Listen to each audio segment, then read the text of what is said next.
Too close to the chalkboard to see the chalk. Too close to the chalkboard to see the writing on the chalkboard. That's the flesh mind. The flesh mind is so close to the chalkboard that they can't see the writing on the chalkboard, the writing on the wall.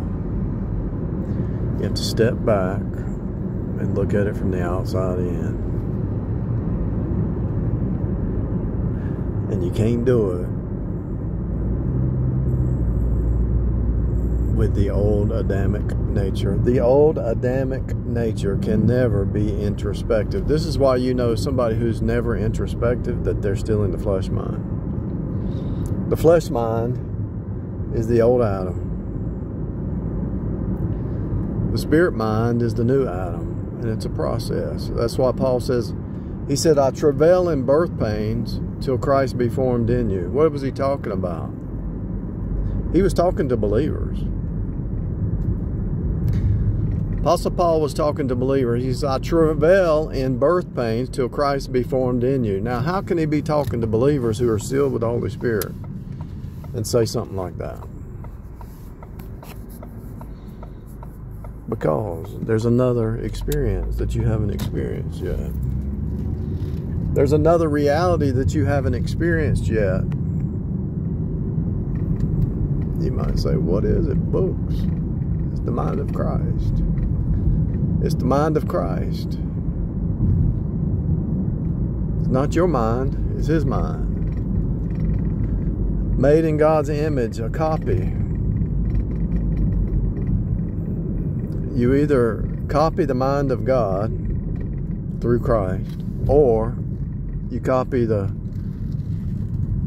mind of the flesh through the devil and the fall and old Adam, the fallen nature.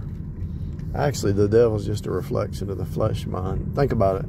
Everything in front of you is like a movie. It's a reflection of your old Adam moving to the new Adam. Every movie, every song, every sine wave, every object is a reflection of you moving. It's a reflection of you moving from the flesh mind to the spirit mind. Everything. Because that's what happened at the cross. Jesus split space-time, came down, went through the cross to rise up. You got to die daily to rise up. Everything in front of you. This car, the sky, the trees, your hand, your concepts, your thoughts, your words, everything about you, everything inside you,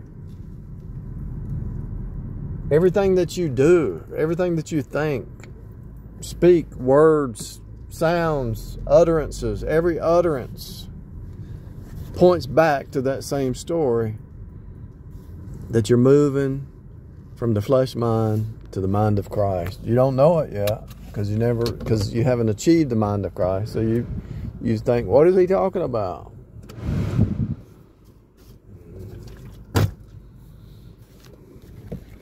The old Adam, the sanctification process. Paul says, I travail in birth pains till Christ be formed in you. So they're saved, but they're still in the process of moving to the mind of Christ. If you're still down here, there's still, even once you enter into that state, there's still things you need to learn and need to deal with. Like paranoia would be an example. So let's say you're saved, but you're suffering with paranoia. Well, that's not the mind of Christ. Paranoia is not the mind of Christ. And you know it, so you have to figure out where it comes from, and what it means, and what it is.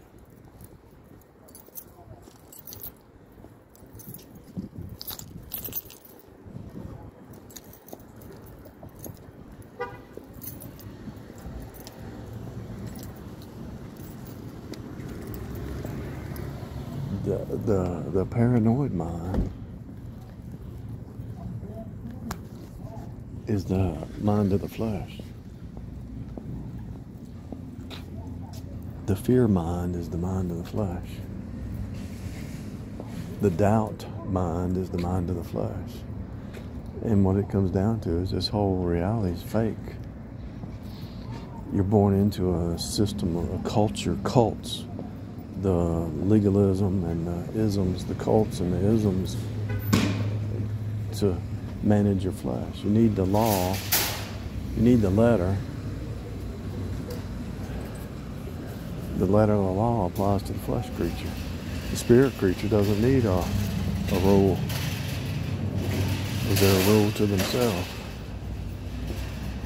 I know it don't make sense to most people, but that's just the way it is.